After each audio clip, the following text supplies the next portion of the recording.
참 예수님 사랑합니다. 이제 좀 바꾸라는 말을 하네요. 계속 참 예수님 사랑합니다 하니까. 그런데 뭐 각자의 패턴이 있으니까 여러분들이 조금 이상해도 그냥 받아주시길 바랍니다. 오늘은 가톨릭 교회 교리서 160항을 함께 공부하도록 하겠습니다. 요즘은 계속 항목이 자꾸 조금 자는 건 신앙과 우리의 이성, 신앙과 과학. 오늘은 신앙의 자유에 대해서 이렇게 말씀드리도록 하겠습니다. 신앙이 인간적인 응답이 되려면 인간이 하느님을 자유로이 믿고 응답하여야 합니다.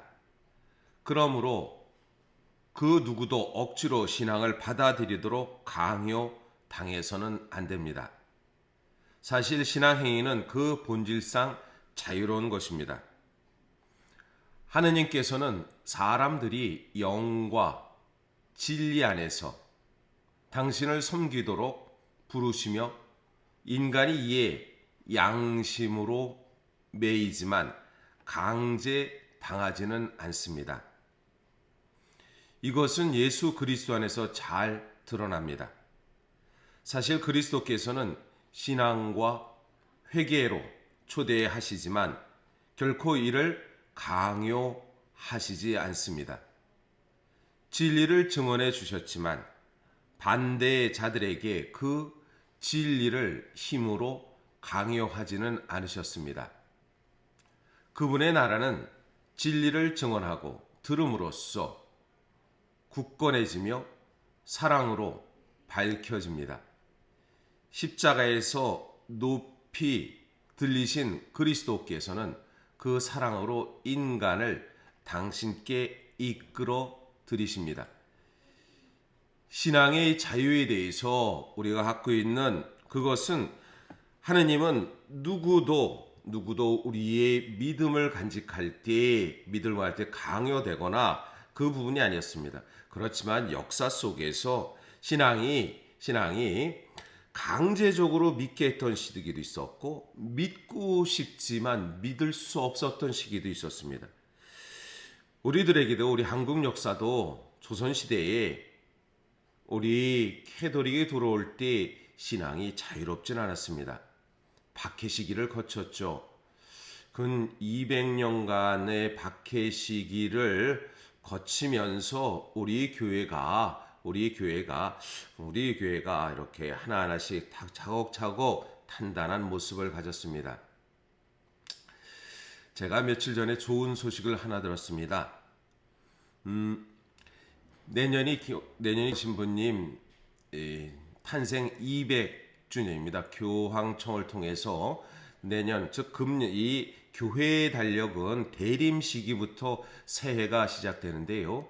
올해 대림 시기를 맞이하면서 우리 한국 천주교회는 이 200주년 김대건 신부님 탄생 200주년을 맞이하면서 신년을 선포합니다. 그러면서 모든 우리의 신앙에 대한 부분을 다시 한번 살펴보고 신앙을 어떻게 이렇게 더 탄탄히 할 수 있을까라는 내년에 특별히 순교의 김대건 신부님 탄생 200주년을 맞이해서 순교의 어떠한 해를 함께 이렇게 신앙을 단단히 하는 순교의 해라고 생각됩니다. 그것을 맞이하면서 주교회에서 즉 내년을 맞이해 200주년을 맞이해서 무엇을 할 것인가 해서 표를 이렇게 공모했는데 저도 공모에 좀 응모했습니다. 공모에 응모해서 무엇을 할까 했다가 김대호 신부님께서 순위도에서 잡히실 때 순위도는 백령도 황해도 바로 밑에 있는 그 섬입니다. 순위도에서 잡혔을 때 포졸에게 신문을 당하면서 그 질문합니다. 당신은 천주교인이요? 김대호 신부님은 내가 천주교인이요 라는 대답을 하게 됩니다. 이 말 당신은 천주교인이요 라는 이 말을 이렇게 보면서 그래 이것이 표로 한번 올려보자 해서 올렸습니다. 근데 그것이 당선이 됐다는 소식을 어저께 들었습니다. 물론 무슨 상금이 있거나 그런 건 아니고요. 무슨 책 한 권 준다고 합니다. 그러나 그런 뭔가 시작했을 때 그래서 저는 신앙의 마음 당신은 천주교인이요 했을 때 나도 천주교인이여라는 마음의 신앙을 간직하는 것, 그것이 중요하다고 생각됩니다. 우리의 신앙의 자유는 하느님께서 주신 선물을 받아들이고 그것을 누구에게도 어느 양심에게서도 거부되고 저항되지 않습니다. 우리나라 법에도 나옵니다. 헌법 20조에 모든 국민은 종교의 자유를 가집니다. 국교는 사실 인정하지 아니하며 정치와 종교는 분리된다고 명시됩니다. 우리 캐톨릭은 국교로서는 인정되지 않지만 그러나 종교의 자유를 모든 이해가 갖고 있다는, 즉 종교에 대한 보장이지요. 신앙의 자유를 갖고 있는 종교에 대한 보장입니다.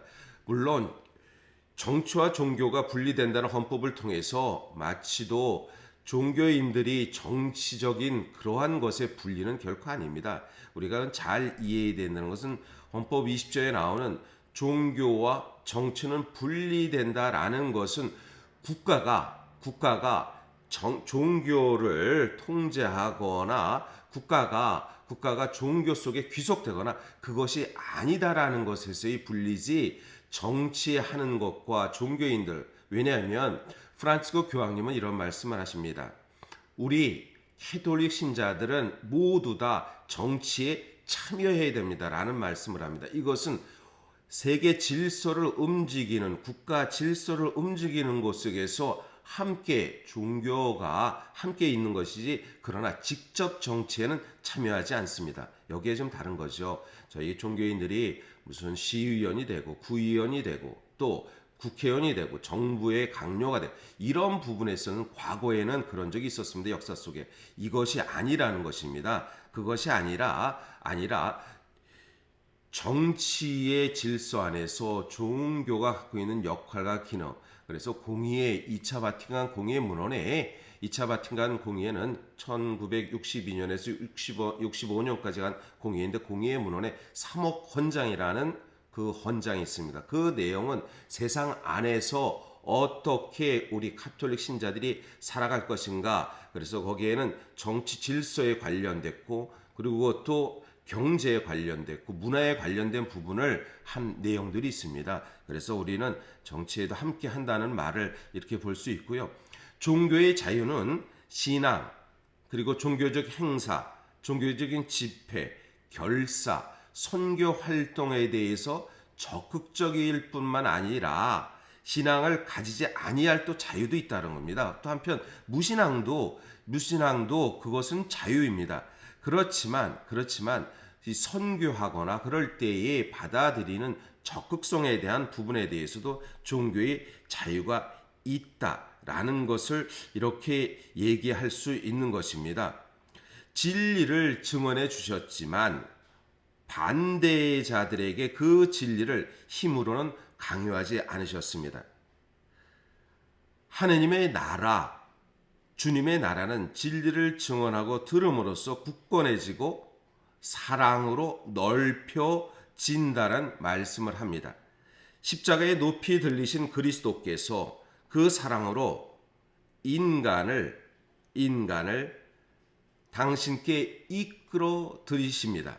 이 말씀은 우리 안에서 종교의 자유를 얻을 수 있는 마음을 통해서 우리가 더 신앙에 대해서, 그래서 누구도 우리에게 강요하지 않습니다. 저도 마찬가지죠. 제가 주님을 믿고 따르는 데 있어서, 그러나 나의 믿음 안에서 자유를 갖고 있기 때문에 또 한편 책임을 내가 간직해야 되지 않는가 생각됩니다.